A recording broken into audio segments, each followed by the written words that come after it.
Romanos capítulo 6, versículo 4. Eu queria pedir, Vitor, que você até me ajudasse hoje aí com a Bíblia, colocando na tela. Eu quero ler com os irmãos da igreja. Pode colocar a versão NVI, por favor. Romanos capítulo 6, versículo 4. Nós vamos entender hoje o que é que significa esse tema.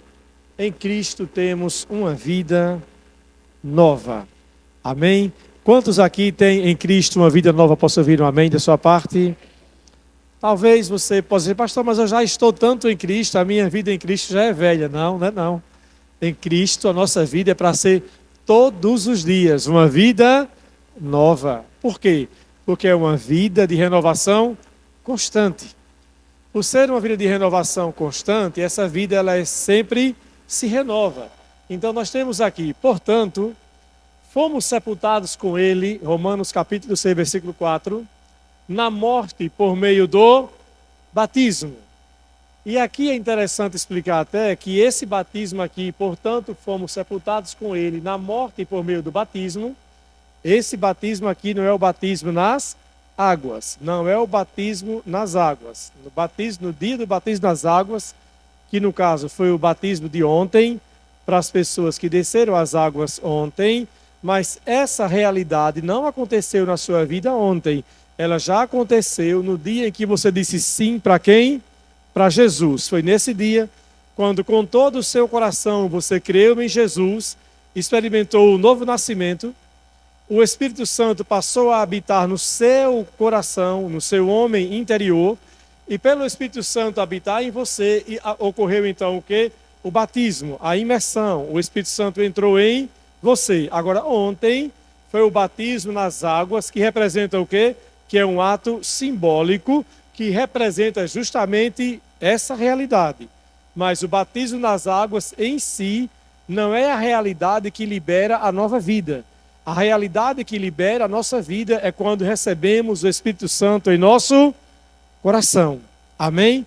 E aí quando o nosso velho homem, ele faz o quê? Ele é sepultado com Cristo e nós recebemos o novo Espírito, recriado em Deus. Nos tornamos agora uma nova criação. Diga, em Cristo, diga, eu sou uma nova criação. Ou seja, o Senhor nos criou de novo, através do processo chamado do novo nascimento. Aí ele diz, a fim de que, como Cristo foi ressuscitado dentre os mortos, pela glória do Pai, assim também vivamos uma vida nova. Amém? E ele não diz bem assim, vivamos uma vida nova restritamente por alguns dias. Não. Eu quero que você entenda que essa vida nova é a perfeita vontade de Deus para todas as pessoas. Amém? Agora, infelizmente, nem todas as pessoas vivem essa realidade. Agora, não é porque algumas pessoas não vivem essa realidade que a perfeita vontade de Deus não seja algo que disponível para todos aqueles que acreditarem, para todos aqueles que se apropriarem desta realidade. As pessoas muitas vezes elas vivem ou elas levam uma vida tão atribuladas, tão sobrecarregadas, que elas às vezes têm dificuldade de acreditar que Deus tem para a vida delas um plano perfeito. E aí elas pensam, como é que Deus tem para mim um plano perfeito se eu estou levando uma vida tão ruim? Como é que Deus tem para a minha vida um plano perfeito se eu, volta e meia, eu tenho uns dores, pessoas morrem, pessoas adoecem, pessoas que eu amo tanto, têm tantos problemas graves, tantas coisas me afetam. E aí, a visão delas de um Deus tão amoroso, de um Deus tão perfeito, de um Deus tão bom, que quer o melhor para o indivíduo, fica uma visão completamente o quê? Embaçada. E quando essa pessoa começa a olhar para outras, que tem de fato uma vida nova, elas ficam um pouco confusas, tipo assim, mas eu não entendo. E começam até a pensar se Deus ama uns e outros não. Se Deus ele abençoa mais umas pessoas e outras ele só manda para elas o quê? Problemas. Não. Deus ama todos de igual modo. Vamos poder dizer amém. João 3,16, porque Deus amou quem? O mundo. De tal maneira que deu seu Filho unigênito, para que todo aquele que nele crer não pereça, mas tenha a vida eterna. Em Atos também, capítulo 10, lá para o versículo 43 ou 44, Paulo diz bem assim: certamente eu vejo, dentro de um contexto que eu não quero explicar para não perder muito tempo, mas a verdade fundamental que Paulo diz em um desses dois versículos é bem assim: reconheço verdadeiramente que Deus, ele não faz acepção de pessoas. Então, se Deus ele abençoa um, ele quer abençoar todos. Se Deus curasse apenas um, e ele cura mais do que um, a sua vontade é curar quantos? Todos. Se ele salvou um, a sua vontade é salvar quantos? Todos. Então, ele não oferece uma vida nova ou uma nova vida para apenas algumas pessoas, escolhendo, tipo assim, eu quero que você tenha uma vida boa, mas eu quero que essa outra pessoa tenha uma vida o quê? Ruim. Mas por que então, pastor, que tantas pessoas desse mundo têm vidas ruins e outras então têm vida boa? Lembre-se de uma coisa: todos nós nascemos, e quando eu falo todos nós, incluindo todo ser humano na face da terra, e quando eu falo ser humano na face da terra, você pode pensar naqueles crianças, jovens, adultos que vivem na extrema pobreza e na miséria nos países africanos.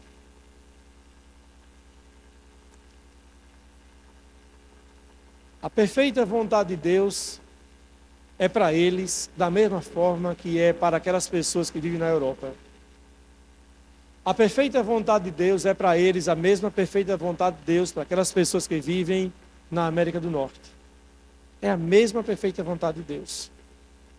Agora, as pessoas vivem, elas têm uma vida sobre o efeito, as consequências do pecado. E eu não estou dizendo com isso que eles vivem nessa vida de sofrimento por causa do pecado deles. Mas todos nós herdamos o pecado de Adão. E esse pecado de Adão, ele foi colocando sobre o ser humano sofrimento, dor, pobreza, miséria e tantas mazelas ruins. Mas um dia, quando a palavra de Deus chega para qualquer pessoa, em qualquer lugar do mundo, esse cenário muda. Ou começa a mudar, porque Deus começa a trazer uma nova vida. E eu conheço pessoas que vivem no continente africano e que de fato vivem realmente sobrenatural, vivem bem. Porque um dia a palavra do Senhor chegou para essas pessoas. E quando elas começaram a ouvir, elas começaram a crer nesta realidade. Então, para todos vocês que estão aqui hoje à noite, eu quero dizer para vocês que essa vida nova é o padrão de Deus para todos nós. Sempre foi assim. Deus, quando criou o primeiro homem, Adão, o colocou no jardim. Deus não colocou Adão no jardim debaixo de pobreza, debaixo de miséria, sofrimento, depressão, aflição, dor. Era assim? Não. Deus colocou Adão no jardim em um lugar completamente, o que, irmãos? Abençoado, provido, suprido, plenamente por quem? Por Deus. Deus supriu tudo para Adão. Até aquilo que Adão não sentiu falta, Deus percebeu que faria falta para ele. Foi quando Deus preparou quem? Eva. Agora, ambos cederam ao pecado. E por conta do pecado, veio então o que, irmãos? A desgraça para o ser humano. E eles então foram colocados para fora da onde? Do jardim. Mas a perfeita vontade de Deus continuou pelos séculos, pelos anos. Deus sempre procurando levantar alguém com uma palavra, com uma direção. Quando os hebreus estavam em Ur dos Caldeus, Deus então falou com Abraão e disse a Abraão: sai dessa terra, da sua parentela, e eu vou colocar você em um lugar igual, inferior ou melhor? Melhor do que aquele que ele vivia. E Abraão, então, ele decidiu, tomou uma decisão. E essa decisão de Abraão foi: eu vou sair desse lugar, eu vou sair da minha parentela, eu vou acreditar neste novo caminho, nessa nova vida que Deus está o quê? Me apontando. E isso fez com que ele, então, Abraão, pudesse ter uma vida, o que, irmãos? Melhor do que a vida que ele tinha antes. Então, aquilo que Deus projetou para Abraão só se concretizou em sua vida porque ele decidiu fazer o que, irmãos? Acreditar e confiar em quem? Em Deus. Nessa vida, vamos sempre ter escolhas. Escolher acreditar em Deus, no plano dele, ou continuar seguindo o caminho que às vezes até estamos tentando fazer que dê certo, mas eu pergunto para você, quem é que sabe o que é melhor para nós? São as pessoas que estão à nossa volta? Nem nós sabemos nada sobre o amanhã. E eu pergunto para você, Deus sabe perfeitamente do que é melhor para você? Sabe. Em alguma área? Não. Em todas as áreas da sua vida. Deus sabe perfeitamente aquilo que é melhor para você. Agora, o que é que precisamos fazer? Fazer a mesma coisa que Abraão, o quê? Fez. Confiou em Deus, segurou em suas mãos pela fé e falou: Senhor, eu quero seguir o caminho que o Senhor tem para mim. E ele então foi seguindo. E é interessante que essa mesma realidade que Deus mostrou para Abraão, no capítulo 12 de Gênesis, ele já havia mostrado para o seu pai, para um homem chamado Terá, quando vivia em um lugar chamado Ur dos Caldeus. E o Senhor começou a falar com o pai de Abraão, tipo assim: sai desse lugar, porque eu quero conduzir você para um outro lugar melhor.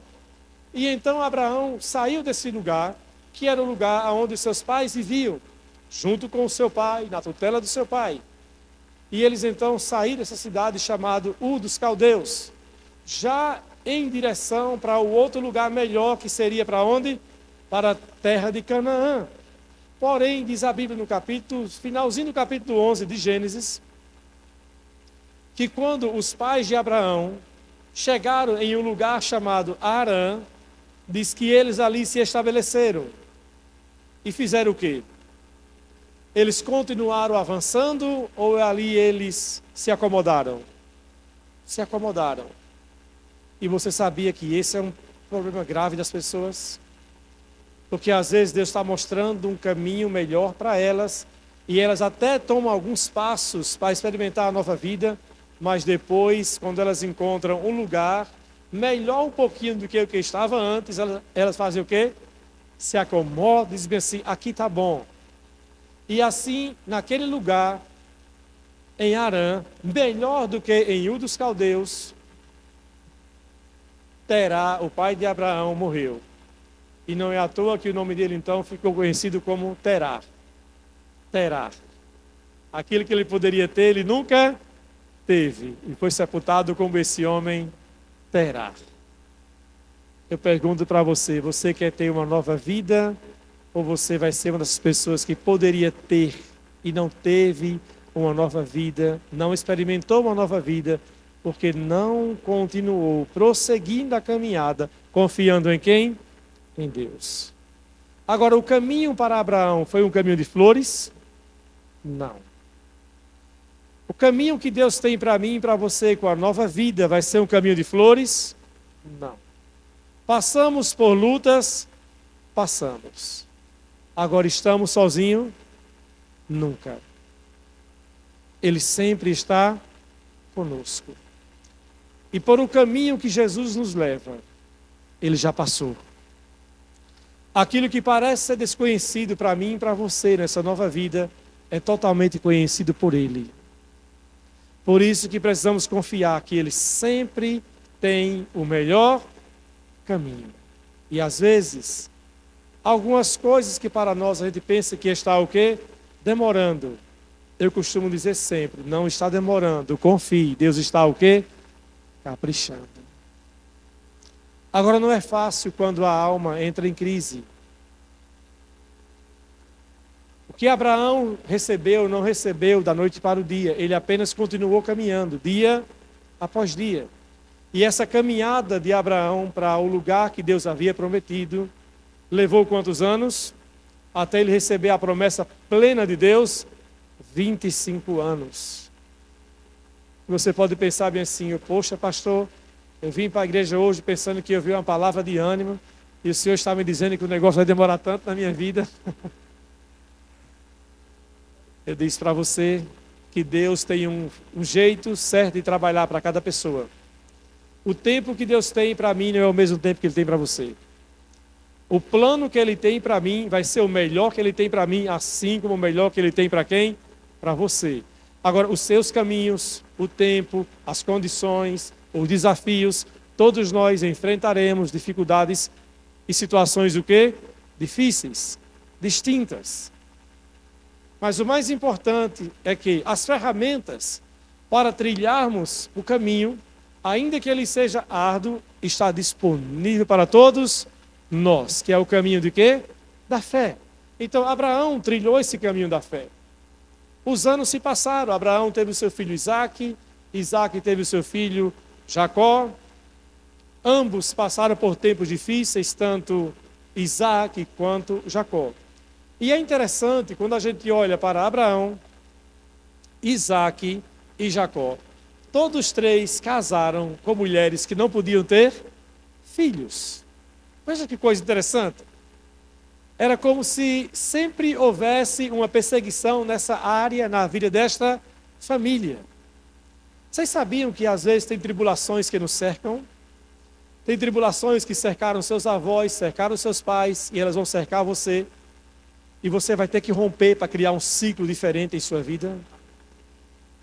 Você vai precisar se agarrar à fé na palavra de Deus para ter uma realidade diferente para a sua vida.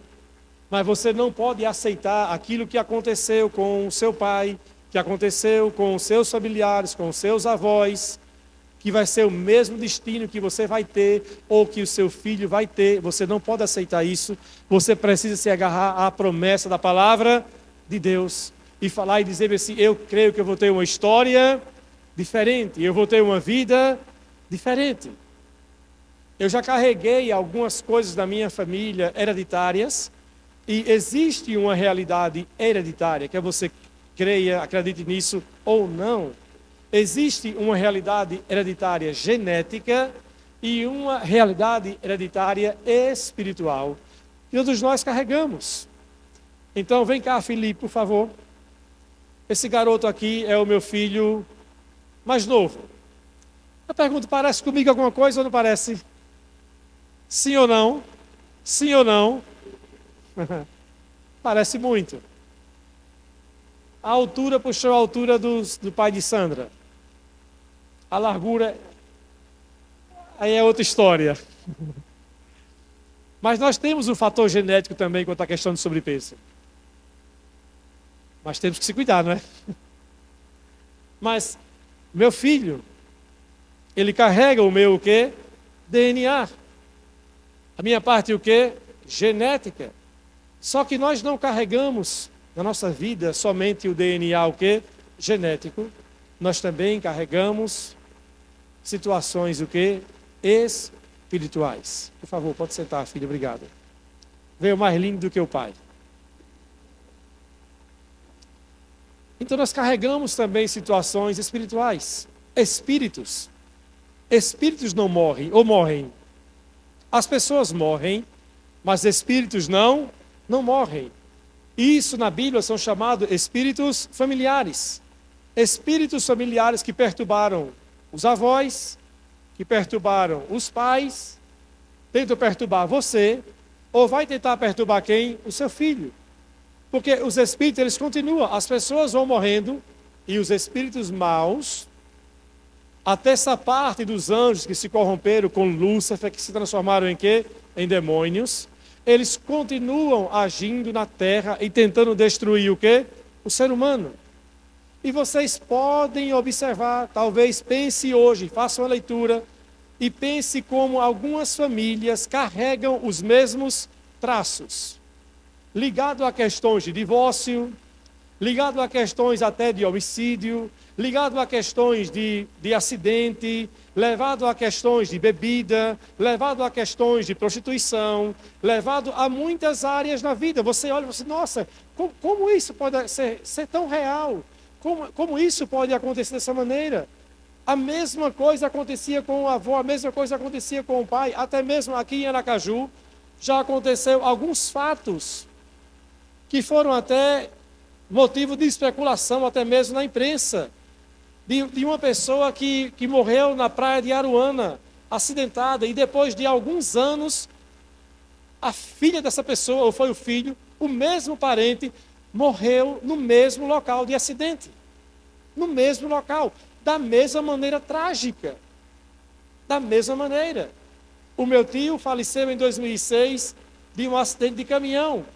E 7 anos depois, o filho dele, o meu primo, faleceu também no mesmo caminhão de acidente.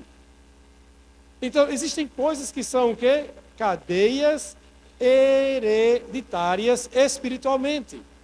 Agora, pastor, isso quer dizer que isso pode valer realmente e passar de uma família para outra? Pode, até que se quebre esse ciclo quando alguém assume a nova vida em quem? Em Cristo. Por isso que a vida, ela é uma vida o quê? Nova. Por isso que passamos pelo novo nascimento. E quando você experimenta o novo nascimento, uma nova identidade espiritual, você faz o quê? Você recebe. E com essa nova identidade espiritual, você não pode mais aceitar nenhuma questão sua, seja hereditária, ou seja ela uma questão o quê? Genética.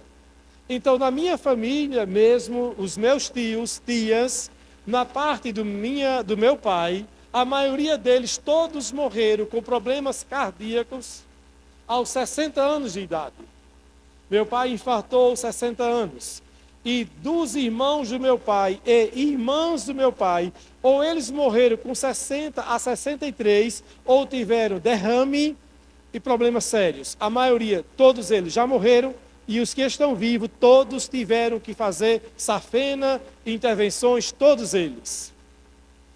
E se eu não me cuidasse, estava no mesmo caminho. Uma irmã minha faleceu em julho de 2014, agora completa, nesse mês, próxima semana, acho que é dia 21, terça-feira, completa 2014, 7 anos. A minha irmã faleceu com 44 anos, 45 anos de idade. De que ela morreu? Ela infartou. Então, essa é uma questão o quê? Genética. Mas por trás disso, há uma pressão o quê? Espiritual sobre isso também. Então, quando eu tomei conhecimento desse fator genético da minha família, muito ruim, eu passei a cuidar mais ainda da minha saúde. Então eu tive que mudar a minha alimentação, mudar realmente tudo na minha vida, e eu tive que sair então de 105 quilos para 83 quilos. Mudando completamente, porque a médica disse bem assim, esse fator genético, você não tem como arrancar o DNA, mas você pode mudar os seus hábitos. E eu disse para ela, eu vou mudar, doutora. E então eu decidi a mudar a minha vida. E no que tange a vida espiritual, eu não aceito essa sentença maligna que paira sobre a minha família. Por que eu não aceito? Porque eu tenho uma verdade na palavra de Deus, em Gálatas capítulo 3, versículo 13. Por favor, Vitor, coloque aí, Gálatas 3, versículo 13. Veja comigo, por favor, essa verdade que é libertadora. Diga comigo, uma verdade libertadora. Gálatas 3,13.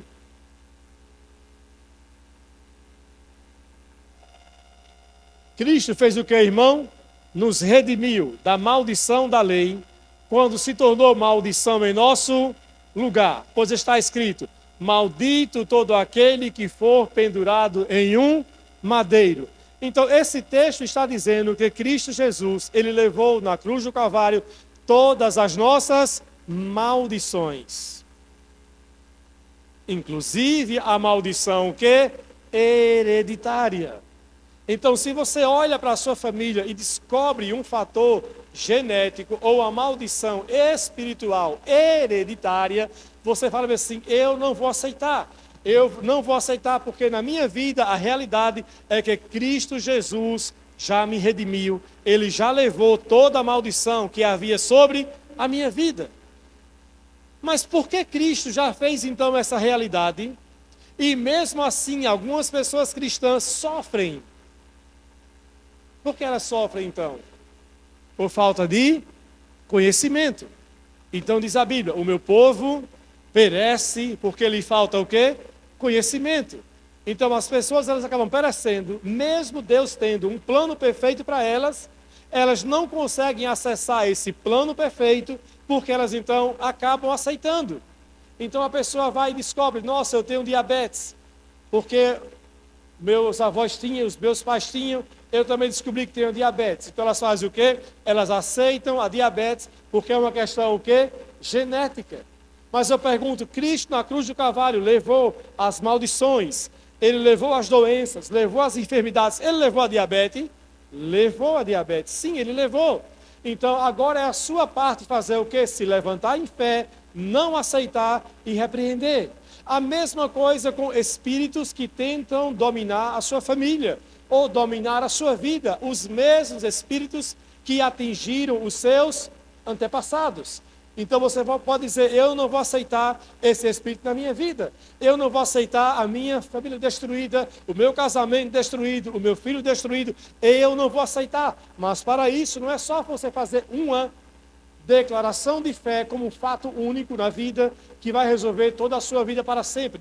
É uma caminhada de fé, sobretudo andando e experimentando diariamente a nova vida com quem?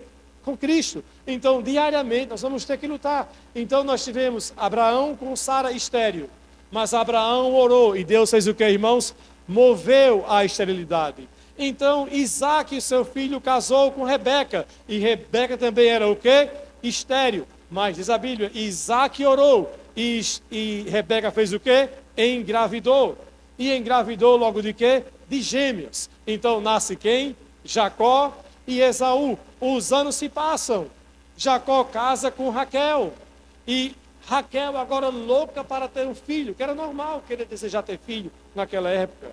Envolvia muitas questões sociais. Então Raquel queria ter um filho, mas Raquel era o quê? Estéril.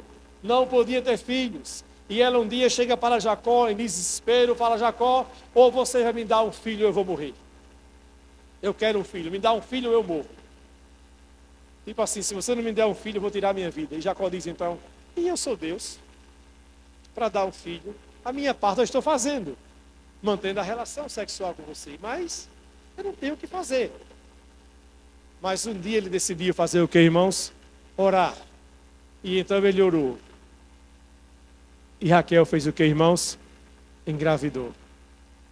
E aí teve seus filhos. Jacó, então, com as suas outras concubinas, permitido pela época, teve, então, ao total, quantos filhos? 12 filhos. 11 homens e uma mulher, chamada Dinar. Dos seus filhos, passam-se os anos, vem uma crise, e dentro dessa crise, da fome e da seca, eles vão para onde, irmãos? Para o Egito. E no Egito, ali, Jacó vai com toda a sua família, cerca de 70 pessoas.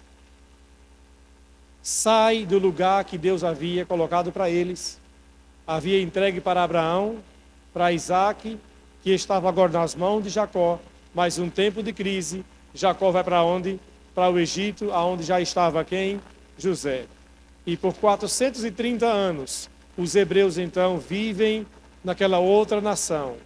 E entraram ali sendo uma bênção para o Egito. Os anos se passaram, outros faraós que foram surgindo, eles não conheceram a história de José, e é interessante como isso foi apagado espiritualmente pelo diabo, como o diabo fez com que essa parte da história de quão bom José foi para os egípcios fosse apagada. E se você for estudar a parte da história do Egito, não há menção na história do Egito sobre quem? José. Foi apagado completamente. Completamente. Mas Deus então ouve o clamor do povo após 430 anos de sofrimento, agora de escravidão, e o Senhor então levanta Moisés como um homem que seria chamado de o libertador, para tirar o povo do Egito de uma condição de escravidão e levá-los para onde, irmãos? De volta para a terra de Canaã. E eu pergunto para vocês, Canaã era melhor, igual ou inferior ao Egito? Seria um lugar o quê, irmãos? Melhor. Diga comigo, diga, Deus sempre quer nos levar para o melhor. Sempre. Não importa como tenha sido, ou como esteja sendo, ou está sendo a sua vida até aqui. Eu quero dizer para você que Deus tem o melhor para você.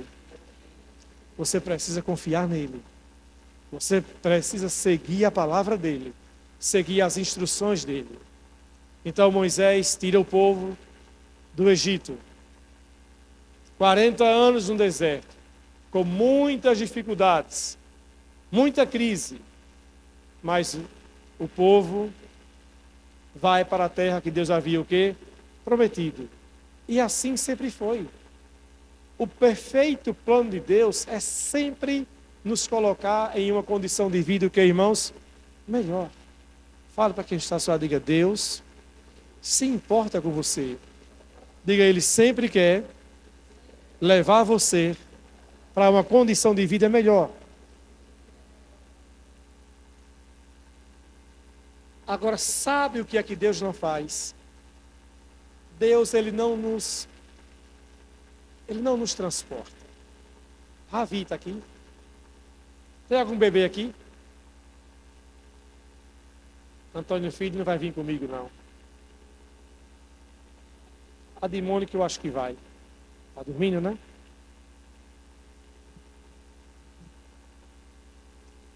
As pessoas pensam que Deus vai fazer assim. Você está numa condição ruim, numa condição de vida difícil, aí elas pensam que Deus vai chegar, simplesmente colocar você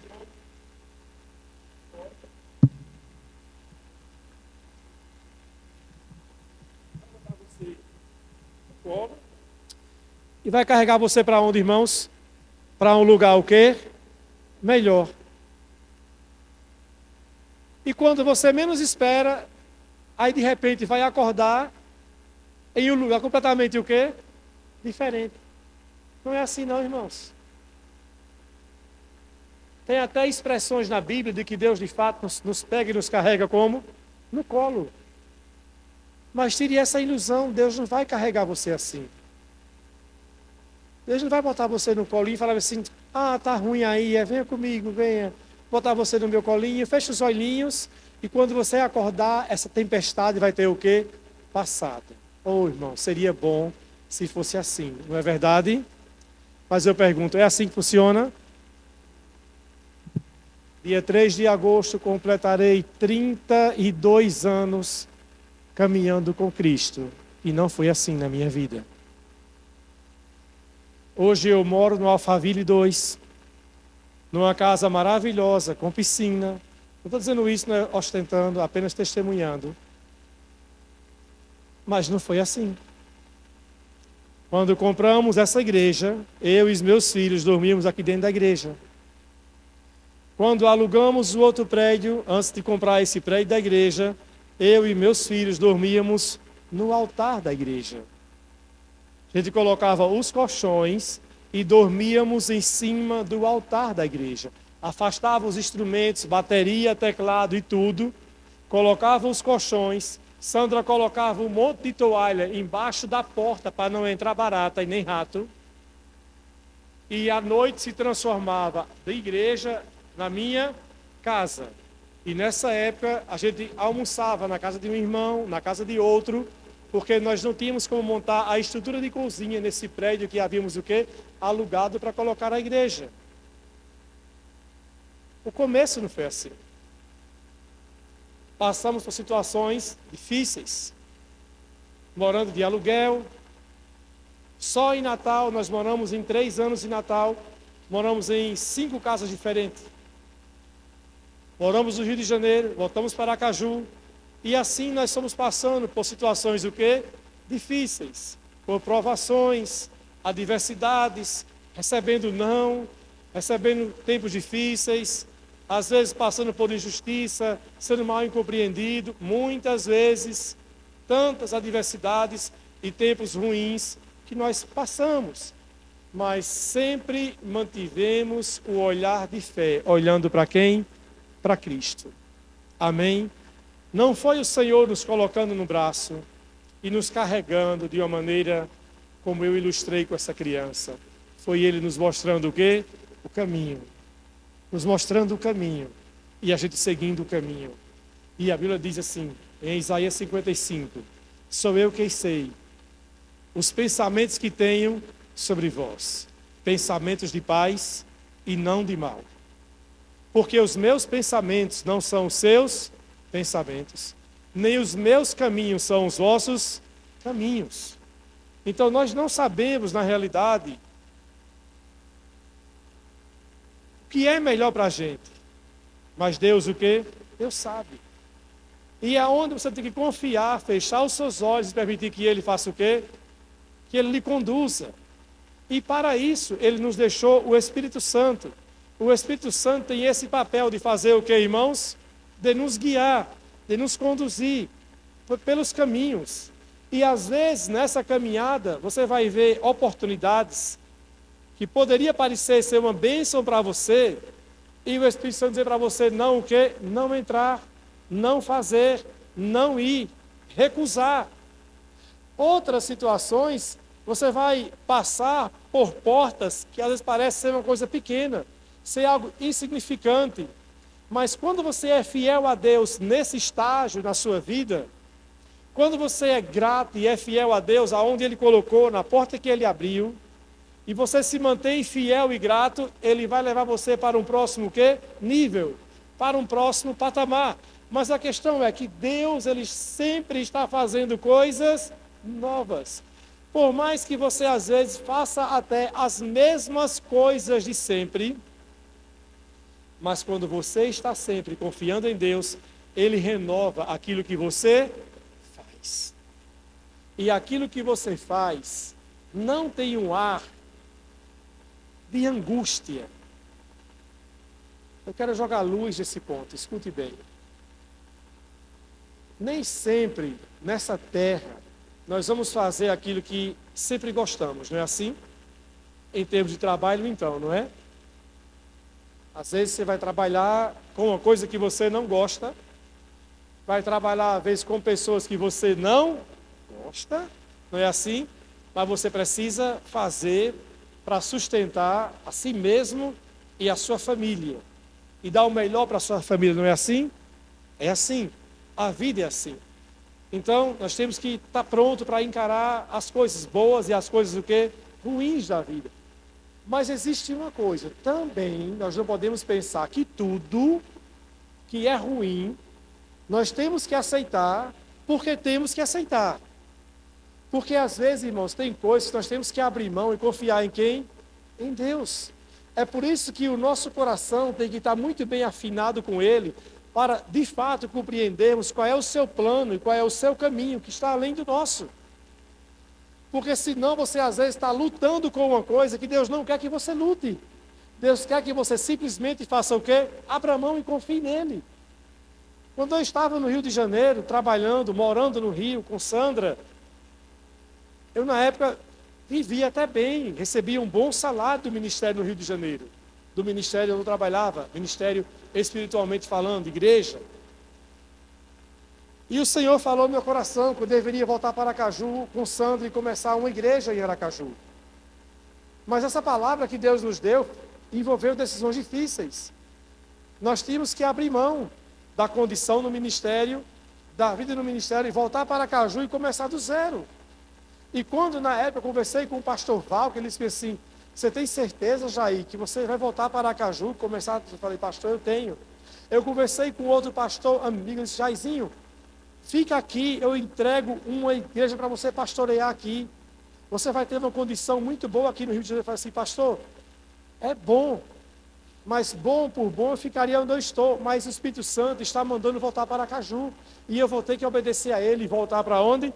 Para Aracaju. E então eu abri mão de toda aquela minha condição e voltamos para Aracaju e começamos do zero. Todo o começo do zero. E a gente olha para trás, 20 anos depois. Valeu a pena? Valeu. Sandra voltou para a faculdade, concluiu a faculdade, prestou concurso público, passou no concurso do Estado. Aqui nós implantamos a igreja, 1 ano com a igreja na minha casa, 1 ano com um prédio alugado e 1 ano depois compramos esse prédio da igreja. Aqui os meus filhos têm crescido, estudaram, Henrique se formou, Felipe casou, se tornou um empresário, um homem de negócio, e tudo isso por decidirmos obedecer a quem, irmãos? A Deus. Por isso que a vida de fé, a caminhada pela fé, nós precisamos de uma comunhão constante com quem, irmãos? Com Deus. Porque às vezes a gente se ilude com aquilo que é bom. E quando vem o tempo ruim, a gente não aprende a lidar com o tempo ruim. Nós precisamos aprender, irmãos, a passar pelos dias difíceis. Sim ou não? Abra comigo Filipenses capítulo 4. Põe aí, por favor, Vitor. Filipenses capítulo 4, versículo 11. Já estou concluindo, pode chamar a Sandra lá, Robert, por favor. Filipenses 4, 11. Olha o que Paulo disse. Preste bem atenção. Eu não estou dizendo isso porque esteja necessitado, pois eu aprendi a contentar-me em toda e qualquer, irmãos, circunstância. Vamos ler juntos comigo? Essa parte aqui. Repita comigo. Pois aprendi a contentar-me em toda e qualquer circunstância. Mais uma vez. Pois aprendi a contentar-me em toda e qualquer circunstância. Se Paulo aprendeu, eu e você também podemos o que, irmãos? Aprender. Quantos querem aprender? Temos que aprender, irmãos. A contentar-nos em toda e qualquer o que? Circunstância. Então, quando vem um tempo difícil, ou quando você está passando um tempo difícil, você tem que pedir a Deus sabedoria e habilidade para saber se adaptar nesse tempo que, irmãos, difícil. A questão é que as pessoas, às vezes, elas enxergam a adaptação temporária como se fosse o quê? Um fim para a sua vida. Veja o versículo 12. O 12, Vitor. Ele diz, sei o que é passar o que, irmãos? Necessidade. E sei o que é ter o que? Fartura. Eu aprendi a passar por toda e qualquer situação. Seja bem alimentado, seja com fome, tendo muito ou passando o que, irmãos? Necessidade. Sabe o que se chama isso? Equilíbrio. Equilíbrio. E o diabo muitas vezes quer tirar de nós, sabe o que, irmãos? O equilíbrio. É por isso que ele tenta atingir as nossas o quê? Emoções. Porque se ele atingir as nossas emoções, vamos perder o que, irmãos? O controle. Vamos perder o controle daquilo que a gente tem a dizer, a fazer, a se posicionar, e às vezes reagimos sob o que, irmãos? Sob pressão, e tomamos decisões o que, irmãos? Erradas, porque nós não aprendemos a se adaptar em uma situação o que? Difícil. E tem pessoas que passam por esse problema de ter habilidade para o quê? Para se adaptar. E a gente tem que olhar a adaptação não como um fim, mas como um meio transitório. E o que, irmãos? Temporário. Amém? Às vezes nós passamos por um revés da questão financeira, sim ou não? Sim. Escute bem. No ano de... Eu casei em 97. Lembrei disso ontem com Sandra. Jovem, eu e Sandra, jovens. 97, eu casei no dia do meu aniversário, 17 de abril de 97, tinha acabado de completar 23 anos. Sandra, com 19 anos. Quem tem 19 anos aqui? Uma garota tem 19 anos? Uma garota? 19 anos, da idade de Duda. Imagina. Aí, Temísia. Da idade de Duda. Sandra, nos casamos. Não tivemos nenhum aconselhamento para o casamento. Nenhuma instrução sobre casamento. E eu, na época, vim de uma condição social da minha família muito fraca. Sandra numa condição social bem melhor. Eu sem sabedoria para tentar me equiparar um pouquinho na condição social da família dela. Todo mundo tinha carro, então eu inventei de comprar o quê? Um carro. Os meus amigos todos tinham uma condição de vida melhor. E eles saíam, e eu saía com eles. De carro, aos lugares com Sandra. Na época, conhecia o gerente do Banco do Brasil. E o gerente do Banco do Brasil me deu uma conta especial. Me deu o cartão de crédito Orocard. Será que foi uma bênção? Para um jovem sem maturidade? Com um carro você tem condições de pagar. Tudo à base de o quê? De loucura. Não, eu vou conseguir, eu vou pagar e vai dar certo, eu vou conseguir. E aí saía com os amigos para jantar. Saia com os amigos para fazer festa de caranguejo, comer caranguejo, vai comer, não, vai conseguir, a gente dá um jeito, a gente paga depois, depois paga. E aí quando usava o especial, ia no gerente, ele aumentava mais o limite. O cartão estava enforcado, falava com o gerente, ele aumentava mais o limite. Daqui a pouco me conseguiu o Visa Internacional, outro cartão com limite mais alto. E daqui a pouco estavam todos os cartões estourados, o especial da conta estourado, o carro sem pagar, eu já estava devendo até a agiota. Nessa época, não existia a Palavra da Fé. A Palavra da Fé foi em 2004. Pastor Heleno eu já o conhecia de 94. Ele, nessa época, era advogado da Unimed, aonde hoje tem ali perto do Sesc, na Rua da Frente. Fui conversar com o pastor Heleno, pedi um aconselhamento financeiro, mas, na verdade, eu não queria um aconselhamento financeiro, eu queria uma ajuda financeira. Eu não queria um aconselhamento, eu queria que ele me ajudasse a sair do sufoco. E aí ele disse assim, tá bom, me conta sua situação. Quando eu expus tudo para ele, aí ele disse bem assim, com esse muito amor, desse jeito que ele é amoroso, do mesmo jeito.